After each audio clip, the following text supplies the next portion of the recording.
Tarixdagi bir voqeani qarang. Bir tuya bozori. Bozorga shunday bir tuya kirdiki, bozorda unga xaridor bo'lmagan odam qolmayapti. Shunaqangi bir baquvvat, chiroyli, gavdalik bir tuya. Bir savdogar bordi. Tuyang nech pul, paloncha. Aybi bormi desa, o'zida aybi yo'q-ku, shu tuyani tuqqan onasini aybi bor edi. Nima aybi bor edi desa, ustiga karvonda yuklarni yuklab qo'ysa, yo'lda kelayotgan biror bir ko'lmak, balchiq bo'lsa, shu joyga yotib olardi. Shu peli bor. Lekin bolasida hali bu narsani ko'rmadim men desa, u ayib onasida ekan, bu tuyani bolasida aybi bo'larmi deb aytgan puliga tuyani olib ketdi. Karvonga qo'shdi, ustiga yuklarni yukladi.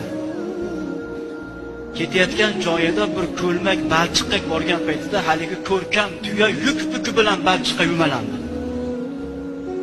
Yonidagi xizmatkoriga qarab aytdiki, "Meni uyimga borib xotinimga aytgin, 3 talaq qildim men" dedi. Hayron xizmatkor. Xo'jayinning gapiga kirib, savdogarning gapiga kirib uyiga borsa, erini savdogarni safarga chiqarib yorib, o'ynashini chaqirib xiyonatni ustida turgan ekan.